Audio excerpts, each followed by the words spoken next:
Magandang gabi po sa inyo lahat. Basahin po natin ang aklat ng awit, Kabanata 145, talata 1 hanggang 3. Awit ng pagpupuri. Ang kadakilaan ng Diyos ko at Hari aking ihahayag. Di ko titigilan magpakailanman ang magpasalamat. Aking pupurihit, papasalamatan siya araw-araw. Di ako titigil na magpasalamat magpakailanman. Dakila ka, Yahweh, at karapat-dapat na ika'y purihin.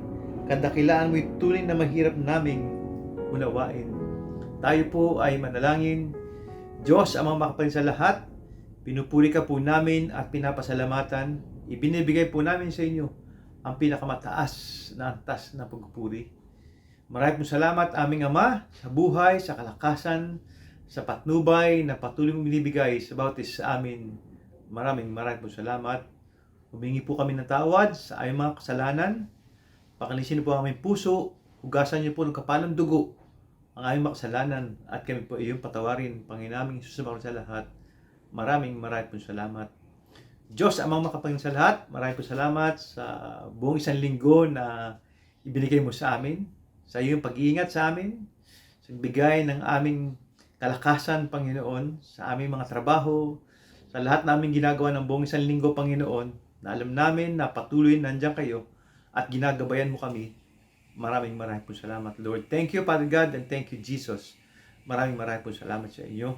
Alam po namin, Panginoon, na hindi mo kami iiwan at hindi pabayaan kailanman at nandiyan po lahat kayo. Nandiyan po kayo sa lahat ng aming mga laban. Maraming salamat.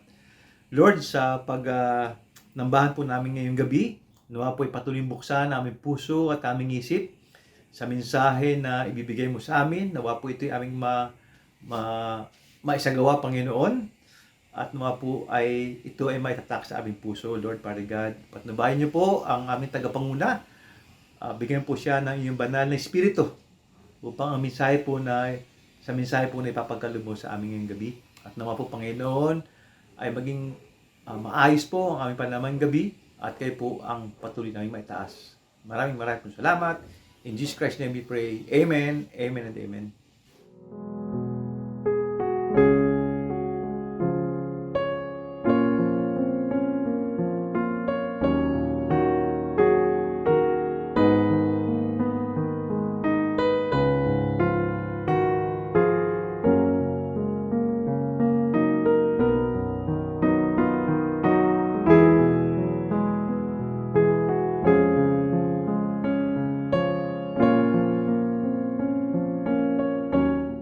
Mapagpalang gabi po sa inyong lahat.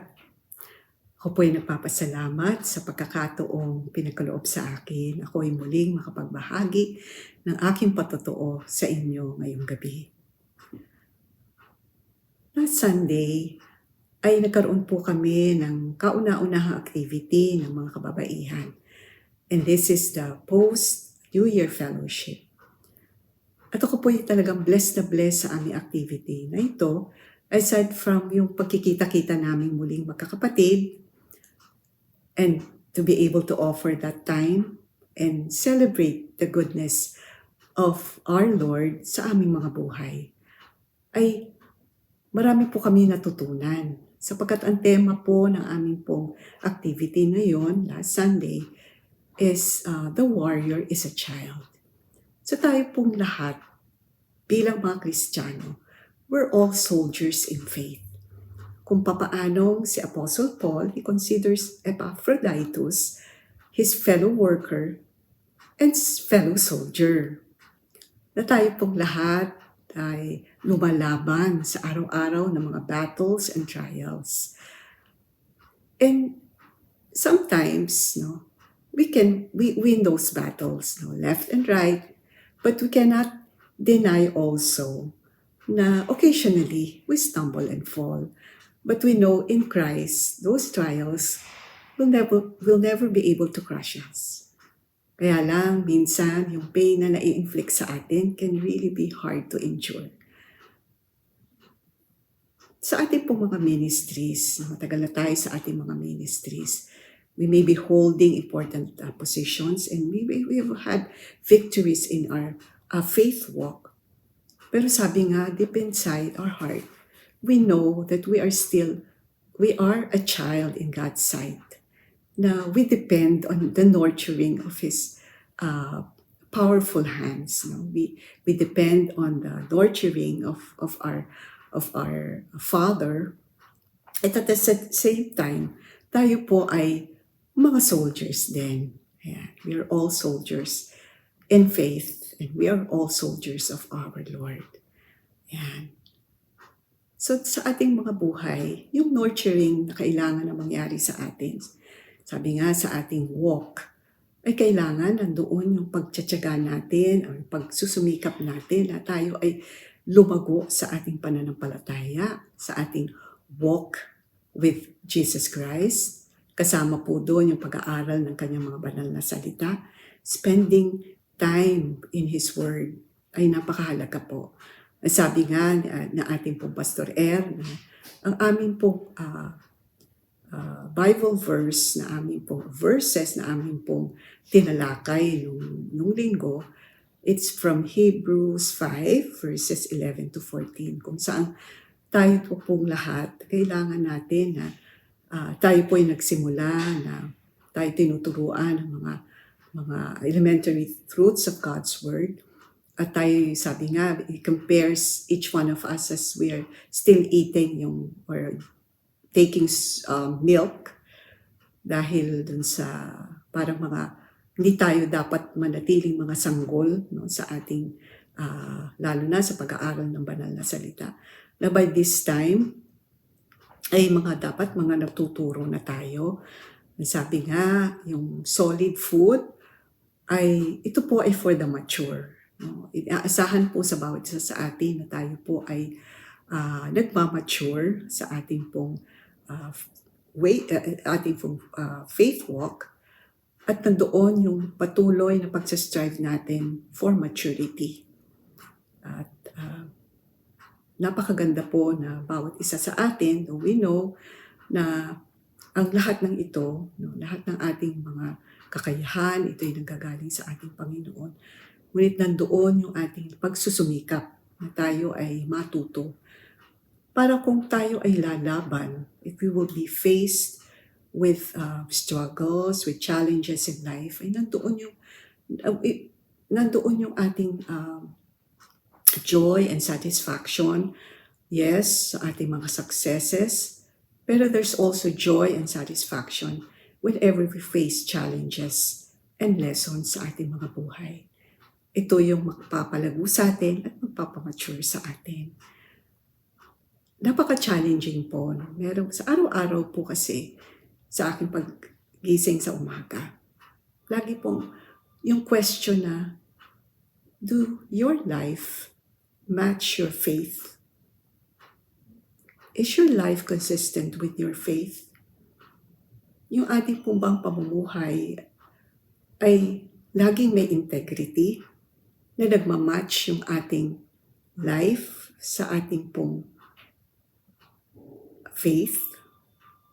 At ito po yung challenge at guide ko every day when I wake up and when sa gabi, ina-assess ko yung mga nagawa ko. And I think, sabi nga, napaka-importante sa bawat isang Kristiyano. Yung dadating tayo doon sa point na we are ready to proclaim that we are Christ's and that Jesus is our Lord and He transformed us. Look and see the light shining.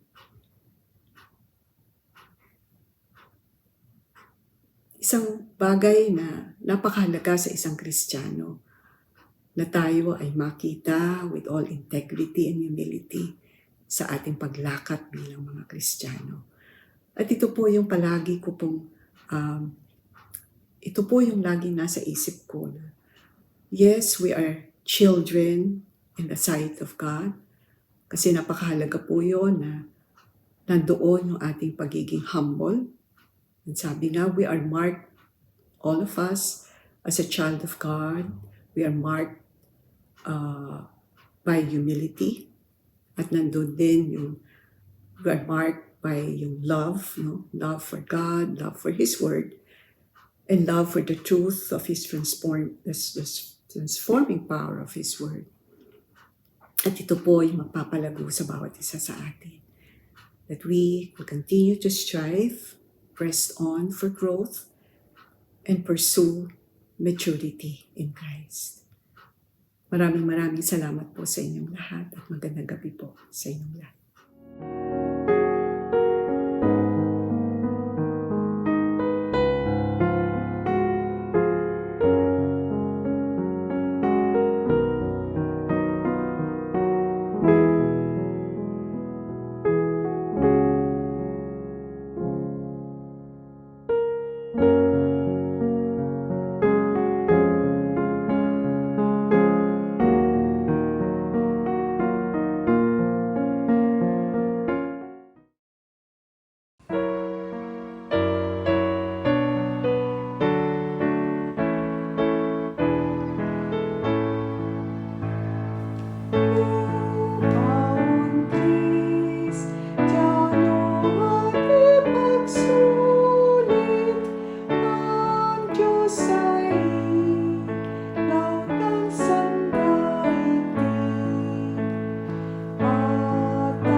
Mapagpalang gabi po sa ating lahat. Tunay na mapalad po ang bawat isa sa atin sapagkat nandito na naman tayo araw ng Huwebes at mag-aaral tayo ng mga aralin ng ating Panginoon, mensahe niya na ating magiging gabay sa ating pamumuhay at lagi nating susundin sa ating buhay.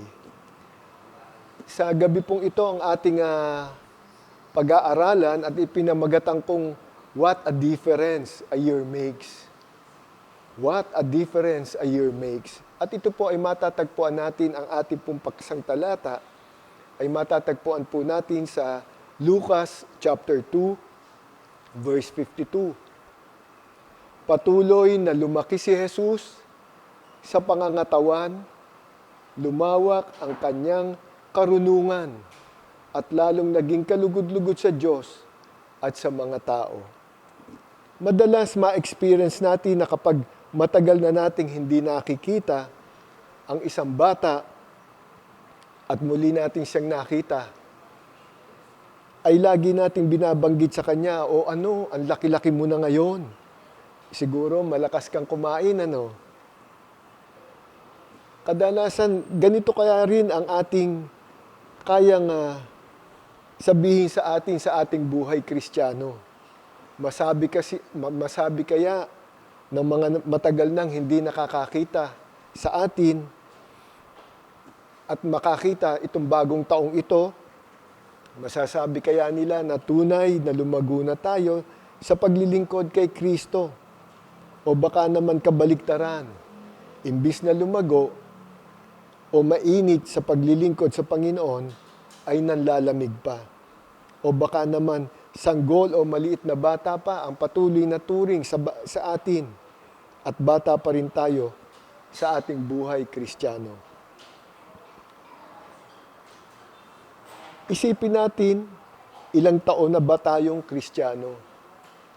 Meron mga 3 to 4 years lang ay makikita natin na nandoon ang kanilang maturity, pagiging Christian, at nandoon ang kanilang paglilingkod sa ating Panginoon. Yung iba naman ay 10 taon o mahigit na. Ngunit ganun pa rin at parang walang pagbabago. At makikita natin dito sa ating binasang paksang talata kanina na sa ating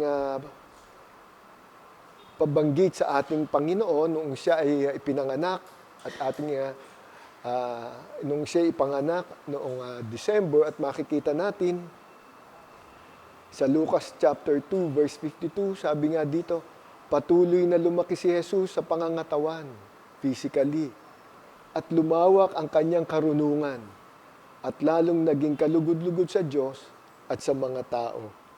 Ngayon pong gabing ito, ay meron po lang tayong 3 factors na pag-aaralan. Unang-una, sa ating physical and spiritual growth. At makikita natin, mga kapatid at mga magulang, at natatandaan ko pa noong mga panahon na kabataan ko pa lang, lalong-lalo na po sa ating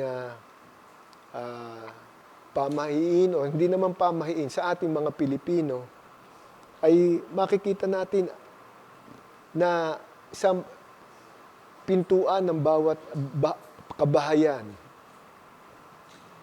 ay makikita natin na may mga guhit-guhit. Ang ginagawa nung araw, nung kanilang mga magulang, ay pinatatayo yung kanilang mga anak sa likod ng kanilang pintuan ng bahay nila at kanilang sinusukat. At taon-taon, lalong-lalo na pagsapit ng bagong taon, ang taas ng kanilang mga anak.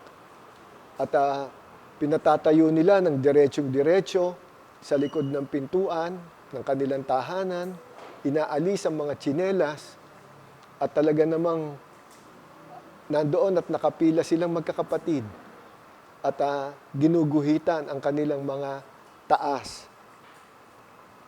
At makikita natin, na yung mga bata o yung magkakapatid ay nagtutuksuhan pa minsan sapagkat ikinukumpira nila ang kanilang taas doon sa kanilang mga kapatid. Sasabihin agad nung nakakabatang kapatid o ate, parang mas mataas na yata ako sa iyo, nakita mo, naabutan ko na ang guhit ng ating ina at mas mataas na ako ngayong taon na to. At marami palang advantage at interest itong pagre-record na ito. Kasi tinuturuan natin ang mga bata, ang ating mga anak na tumayo, lumakad ng diretso at umupo ng diretso o straight body. At kailangan magana at masustansya ang kanilang mga kinakain para magkaroon sila ng eagerness para tumangkad at lumaki ng mabilis. At sa susunod na taon, pag isinukat uli sila ng kanilang mga magulang o kanilang ina o ama doon sa pinto ng kanilang tahanan, ay nandoon at magkakaroon na naman sila ng paligsahan kung sino na ang matangkad o mataas sa kanilang magkakapatid.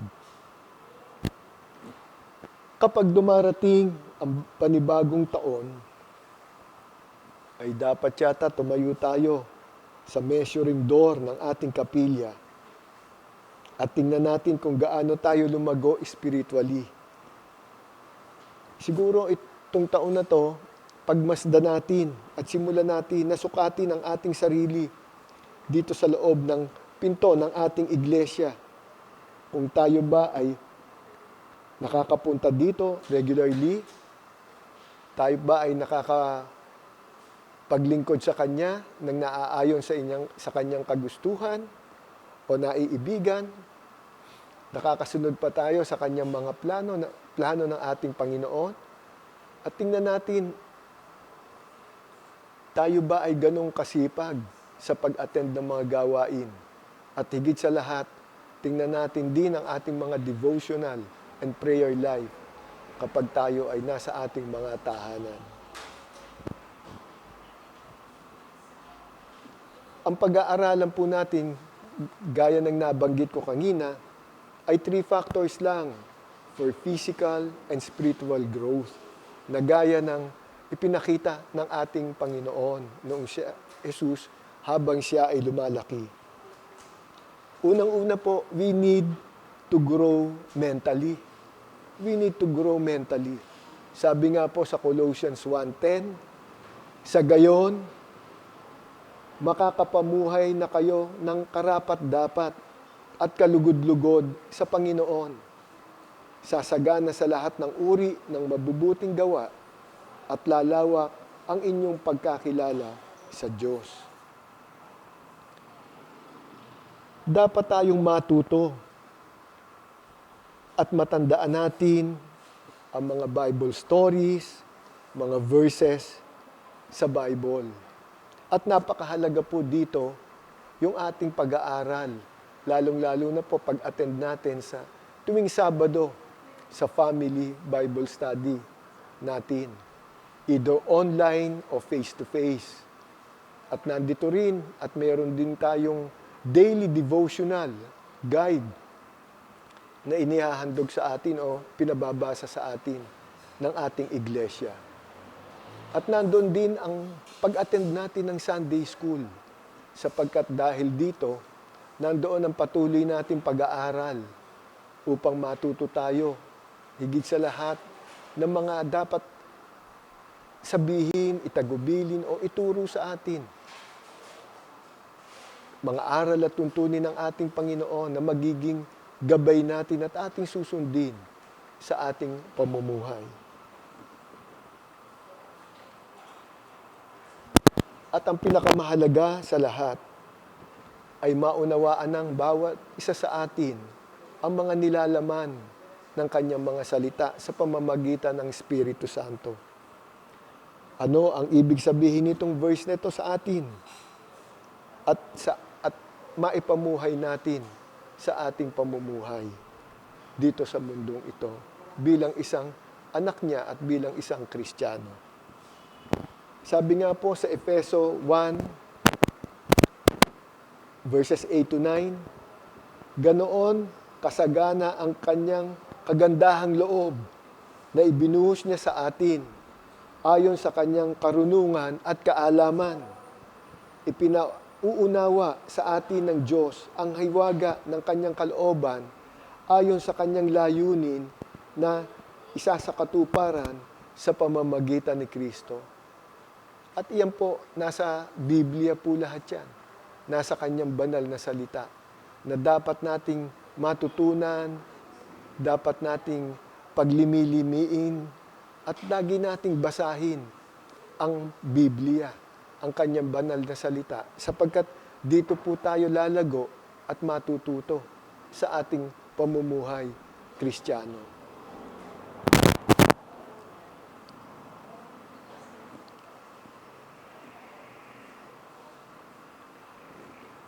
Ang pangalawa po na binabanggit sa atin, we need to grow socially. We need to grow socially. Ano po ba to? Lumago tayo sa pakikitungo sa ating kapwa. Nandoon ang maraming mga kaibigan, lalong-lalo na ating masasharean tungkol sa ating Panginoon.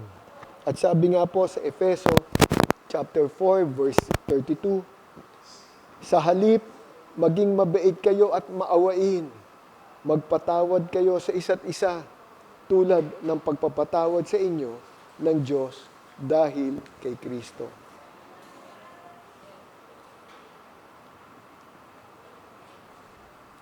Kailangan ay magkaroon tayo ng maraming kaibigan na madadala natin unang-una sa paanan ng ating Panginoon at maseshare natin ang kanyang mga banal na salita. At matuto tayong magkaroon ng kapwa-tao. Tumulong tayo sa ating kapwa at ipamuhay natin ang pagiging isang tunay na Kristiyano. Ngayon pong gabing ito sa ating pakikinig, bilangin nga natin ang ating mga kaibigan. Sa ating pagbibilang ng ating mga kaibigan at malalapit sa atin, tulad ng laging nababanggit sa ating iglesia, sa mga kababaihan, ang tinatawag nilang dabarkads. Solid na solid po yan, grupong yan. At marami silang pinapahangang mga workers mga church workers din natin o church members natin sapagkat napakaganda ng kanilang pagsasamahan at pagtutulungan.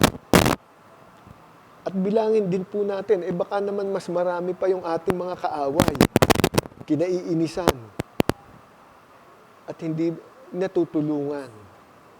Kaya bilangin po ba natin, sino po ba ang mas marami sa dalawa?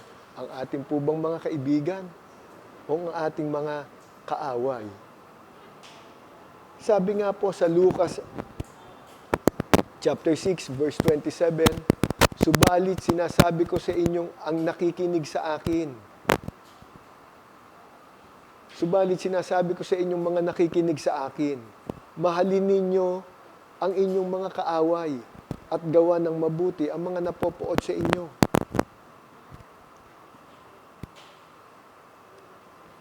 Kung iisipin natin, napakahirap gawin po nito, bagay ng ating pinagagawa ng ating Panginoong Hesukristo.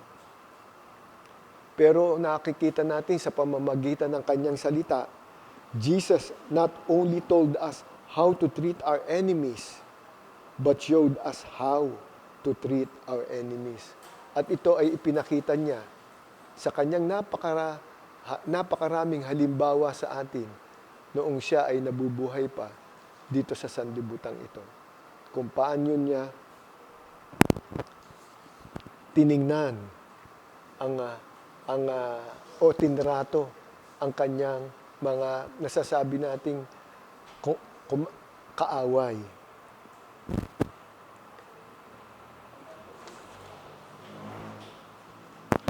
At makikita natin, isa na nga dito, tingnan natin yung sa Lucas 22, verses 50 to 51. Kaagad tinaga ng isa sa kanila ang alipin ng pinakapunong pari at natagpas ang kanang tenga nito. Sinabi ni Jesus, tama na yan. Hinipo niya ang tenga ng alipin at ang sugat ay kaagad ring naghilom. Maalala natin noong dadakpin na siya doon sa Garden of Gethsemane, ay pagkatapos ng kanyang panalangin,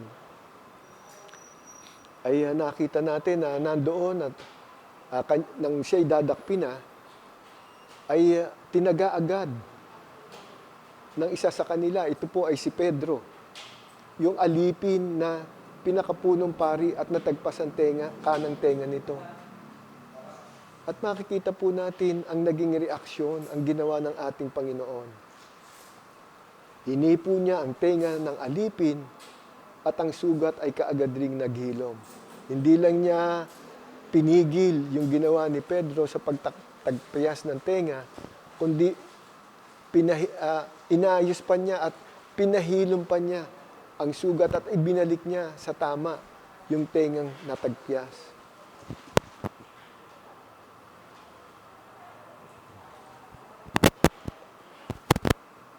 At makikita rin natin, mga kapatid at mga magulang, ang isa sa huli niyang panalangin at ang kanyang unang huling wika doon sa bundok ng Kalbaryo, ay ang kanyang panalangin para sa kanyang mga kaaway. At ang sabi nga ng ating Panginoon, Ama, patawarin mo sila sapagkat di nila alam ang kanilang ginagawa. Mga kapatid at mga magulang, nandoon at bagamat alam ng bawat isa sa atin, ito ang halimbawa at itinuturo sa atin ng ating Panginoon. Iwaksi na po natin ang pagiging mapalaaway. Kaibiganin natin ang lahat ng mga tao. Mahalin natin ang ating mga kaaway. At higit sa lahat, nandoon at patuloy tayong lumakad sa aral at turo ng ating Panginoon. So, nandoon ang mga bagay, we need to grow mentally, we need to grow socially, at ang pinakahuli po, we need to grow spiritually. Sabi nga po sa 2 Peter 3:18, sa halip, patuloy kayong lumago sa kagandahang loob ng ating Panginoon at tagapagligtas na si Jesucristo at sa pagkakilala sa Kanya.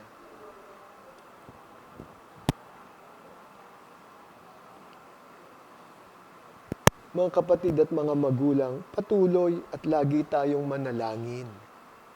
Patuloy at lagi tayong magbasa ng Biblia, lalong-lalo na po sa ating pang-araw-araw na devotion sa Kanya. Patuloy at lagi tayong tumulong at mahalin natin ang ating kapwa. Sabi nga po sa 2 Peter 1:5-7, dahil dito, sikapin ninyong idagdag sa inyong pananampalataya ang kabutihan. Sa inyong kabutihan ang kaalaman. Sa inyong kaalaman, ang pagpipigil sa sarili. Sa inyong pagpipigil sa sarili, ang katatagan. Sa inyong katatagan, ang pagiging makadiyos. Sa inyong pagiging makadiyos, ang pagmamalasakit sa kapatid. At sa inyong pagmamalasakit, ang pag-ibig. Growth must be outward as well as inward. So the Apostle Peter adds self-control. Children, do not grow steadily, but we must grow steadily and never stop growing. This is steadfastness. Such steps will lead us to godliness, brotherly affection, and love. Mga kapatid at mga magulang, sa pagtatapos ng ating mensahe ngayon pong gabing ito at pagtatapos din ng nakaraang taon 2023. Masabi kaya ng ating Panginoon pag nakita tayo itong taon na to, ang laki mo na at patuloy ka pang lalago sa pamamagitan ng banal na presensya ko sa iyong buhay. Tayo po ay tumayo at tayo manalangin. Diyos amang makapangyarihan sa lahat, maraming pong salamat sa gabing ito, sa mga aral at tuntunin na patuloy na itinuturo niyo po sa bawat isa na magiging gabay namin at aming susundin sa aming pamumuhay. Dapat, Panginoon, sa pamamagitan mo, sa pangunguna mo sa buhay ng bawat isa sa amin, nandoon ang aming patuloy na paglago, di lang sa aming pisikal na pangangatawan, di lang sa aming sosyal na pangangatawan, higit sa lahat, sa aming spiritual na pangangatawan. Patuloy na matagpuan mo po ang bawat isa sa amin na naglilingkod sa iyo at patuloy na ipinakikita ang aming pagmamahal sa aming kapwa. Maraming pong salamat, Panginoon, sa pakikinig at pagtugon niyo po sa aming mga panalangin, sa pangalan ni Jesus. Amen.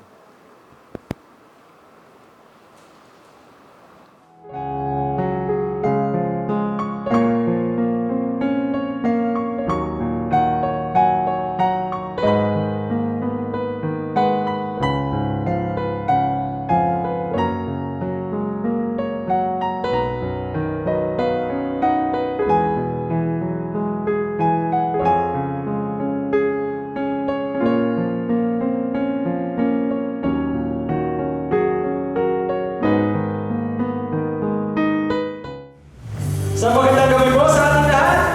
Sama-sama po tayo umawi at magpuri sa ating Panginoon. Napakaligaya, walang katulad ang nadarama sa pagsamba sa inyo, Panginoon.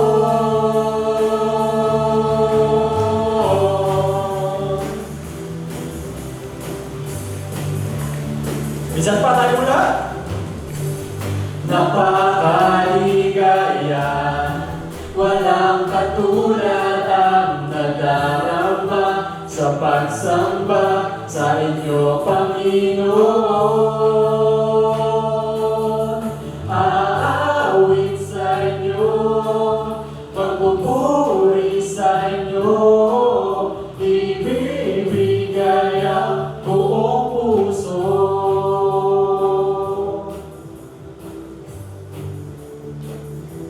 Ano po lahat? Lubos ang biyaya, sapat ang pagpapala sa lahat na lumalapit sa inyo, Panginoon. Aawit sa inyo, magpupuri sa inyo, ibibigay ang buong puso. Aawit sa inyo, magpupuri sa inyo, ibibigay ang buong puso.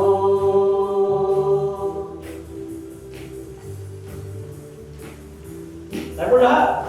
Aawit sa inyo, magpupuri sa inyo, ibibigay ang buong puso. Aawit sa inyo, magpupuri sa inyo, ibibigay ang buong puso. Ibibigay ang buong puso. Ibibigay ang buong puso.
Atin pong basahin sa una, Tesalonica 5:16-18. Magalak kayong palagi, palagi kayong manalangin at magpasalamat kayo sa Diyos sa lahat ng pagkakataon, sapagkat ito ang kalooban ng Diyos para sa inyo sa inyong pakikipag-isa kay Kristo Jesus.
Patuloy kaming sumasamba, Ama, at sa pagkakataong ito naman, igawad mo ang iyong makapangyarihang bendisyon. Ang biyaya ng ating Panginoon Kristo, ang pag-ibig ng Ama, ang pakikipisan ng banal na Espiritu, ang siya na mag-ingat at mag-ampon sa atin mula ngayon at magpakailan-kailanman. Amen.